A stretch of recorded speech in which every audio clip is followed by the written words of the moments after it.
Na quarta-feira passada, dia 8 de outubro, o presidente Trump anunciou o acordo de cessar-fogo entre Israel e o Hamas. Desculpem se não defino esse acordo como um acordo de paz, como Trump vem dizendo por aí, mas os fatos mostram que estamos ainda longe disso. E se o caminho não foi fácil para chegar onde estamos, ele não será mais fácil para continuarmos nele. Mas esse acordo marca um momento histórico, uma oportunidade de realinhar os parceiros e fatos no chão que possam talvez fazer perdurar a calma por algum tempo. Ou não. Hoje mesmo vimos vídeos de terroristas do Hamas executando civis que não queriam seguir suas ordens. E vimos também pequenos clãs da faixa de Gaza sendo ameaçados pelo Hamas com a mensagem de que, não seja o que for, eles vão continuar no controle da faixa.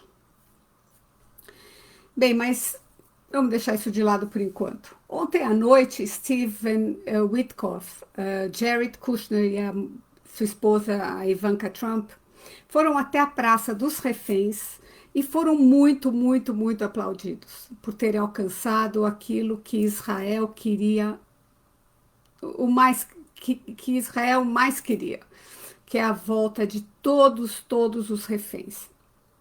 A vergonha aconteceu quando Witkoff teve a temeridade de agradecer a Benjamin Netanyahu, aí a esquerda que ainda sonha depor o primeiro-ministro, partiu para as vaias.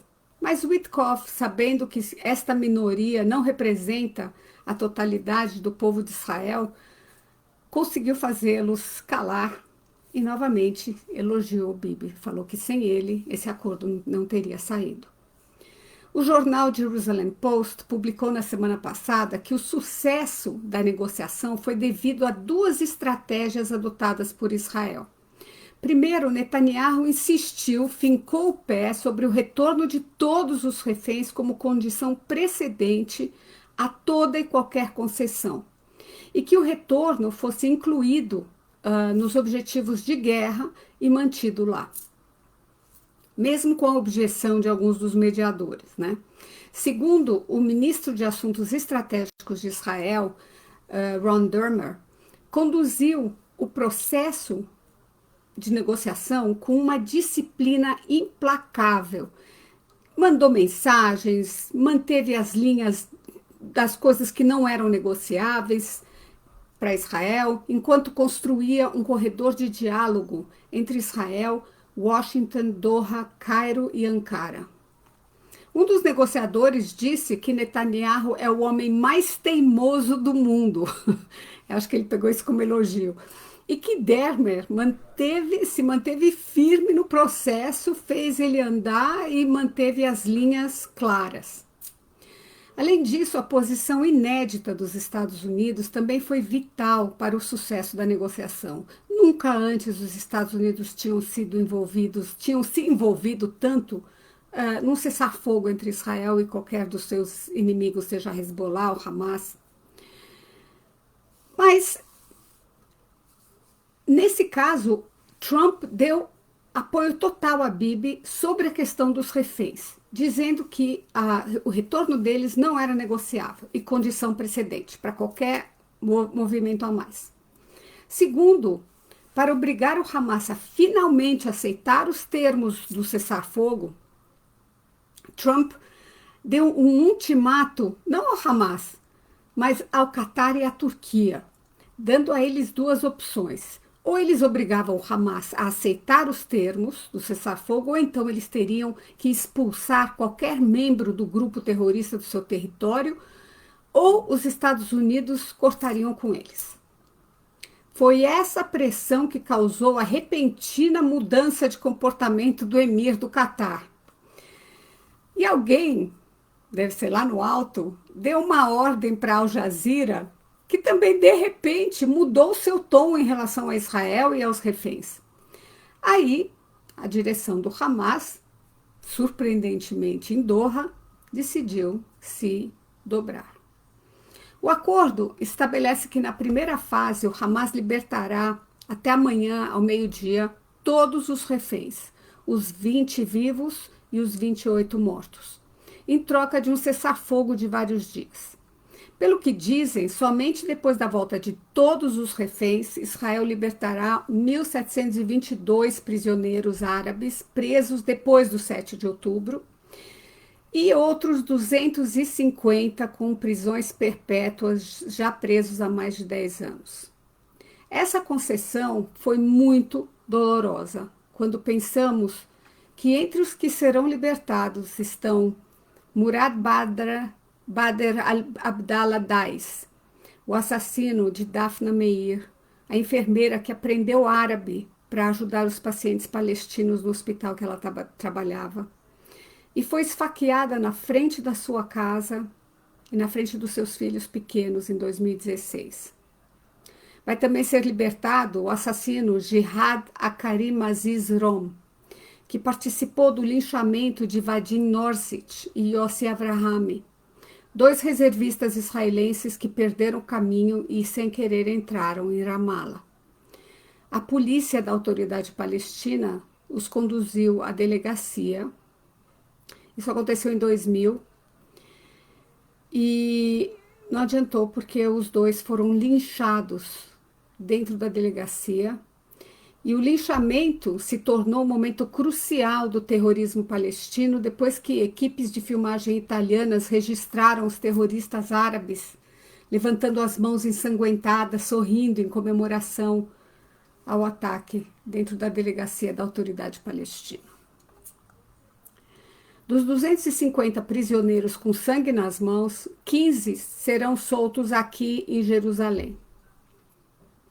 100 serão soltos na Judéia e Samária e 135 que foram condenados por assassinato ou por produção de armas serão deportados para Gaza ou para um outro país. Esse acordo parece simples, mas é bem difícil de engolir. Vejam só quem estamos pedindo para eles soltarem e quem eles estão pedindo para a gente soltar.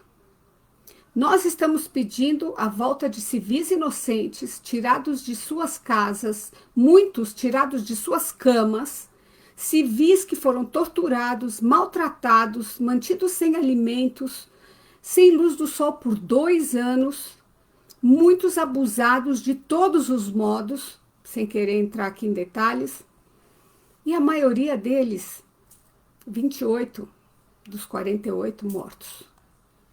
Os árabes, por seu lado, estão pedindo a soltura de quem? De terroristas sanguinários, bárbaros, que ao chegarem ao fundo da desumanidade, não perderam tempo para cavá-la ainda mais fundo. O que é interessante nesse acordo é que a estrutura dele é nova. Não depende de um único mediador, mas de uma coalizão de amigos e inimigos. Porque convenhamos que a Turquia não é nenhuma amiga de Israel. Os Estados Unidos estão no centro, junto com o Catar e o Egito, e por trás está a Turquia, que conseguiu, na negociação com Trump, para ser mediador, eles pediram aqueles aviões F-35, que são os mais avançados do mundo. Então, a Turquia concordou em pressionar o Hamas, oferecendo ao grupo uma cobertura política para eles recuarem. Trump soube convidar e trazer como mediadores os atores certos, os que têm influência sobre o Hamas e os que têm a perder caso o Hamas não cumpra o acordo. Esse modelo de mediação distribuiu o risco e o crédito, tornando o retrocesso dele mais custoso. Até mesmo os críticos do estilo de Trump admitem que ele ouviu, delegou e negociou uma sequência viável com parceiros árabes e muçulmanos, que imagina incluiu até a Indonésia. Isso é diplomaticamente muito raro e estrategicamente bem complexo. Mas aí estamos. O acordo também redefine o cálculo do Hamas sobre os reféns. O grupo parece ter concluído que renunciar a ganhos políticos máximos é preferível agora ao isolamento que eles estão sentindo que vão ter. a perda também da cobertura da Turquia e do Catar e de outros países árabes da região, além de deles se darem conta que não é bom contradizer um presidente americano que está pessoalmente investido nesse acordo. Isso afasta a doutrina do Hamas de que reféns são um ativo estratégico ao longo prazo. Se essa noção dele se deteriorar, a tomada de reféns no futuro se tornará menos atraente para o Hamas. Só isso já é uma grande vitória para Israel. Além disso, o plano de Trump introduz um roteiro explícito de múltiplas etapas, que impõe cronogramas precisos. Ele prevê retiradas israelenses em fases, um aumento da ajuda humanitária e um eventual mecanismo administrativo para Gaza que não envolva nem o Hamas nem Israel. Por enquanto, temos alguns pontos ainda sem acordo. Por exemplo, o Hamas rejeita a supervisão internacional, dizendo que isso é um outro tipo de ocupação, enquanto Israel insiste no desarmamento completo do Hamas, a destruição dos 500 quilômetros de túneis e o desmantelamento do grupo. Israel também se recusou a soltar os terroristas da Nukba, envolvidos no massacre do 7 de outubro. Esses limites são importantes para os israelenses aceitarem esse acordo amargo e doloroso. Independentemente do que se pense sobre as personalidades, não é? Especialmente a personalidade de Trump, o método que ele conseguiu construir produziu resultados. Pela primeira vez, produziu resultados. Uma primeira fase assinada, a soltura de reféns com data fixa, a entrega de ajuda humanitária e retirada das tropas a linhas definidas, tudo isso, se cumprido, moldará as próximas conversas de reconstrução, de desmobilização e da soltura de prisioneiros. Nada disso garante que a calma irá durar, né? Acordos são julgados pela mudança de comportamento, não por comunicados da imprensa. Se as próximas fases se mantiverem, se a calma se estender por algumas semanas, e se os sobreviventes voltarem para casa, e se a reconstrução sem o terrorismo do Hamas, sem a corrupção deles, sem os roubos deles, se tornar uma realidade, esse outubro de 2025 vai ficar na história como o desfecho que desencadeou um futuro diferente do que podíamos imaginar há 2 anos exatos. E como os ouvintes devem saber, aqui em Israel também na diáspora, estamos comemorando a festa das cabanas, quando construímos moradas temporárias e moramos nelas por 8 dias. Eu queria então compartilhar o que está escrito nas profecias de Neemias, no capítulo 8, versículo 17.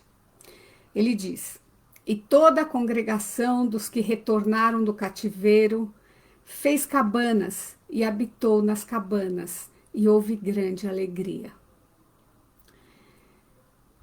Esse é o versículo 17, e o Trump deu a notícia do acordo na quarta-feira à noite, que já era o dia 17 de Tishrei, do mês de Tishrei. Então esperamos ter essa grande, grande alegria amanhã cedo. Vamos vivenciá-la com muita esperança, com muitas lágrimas provavelmente, e esperamos um futuro melhor para todos nessa região. Até a semana que vem.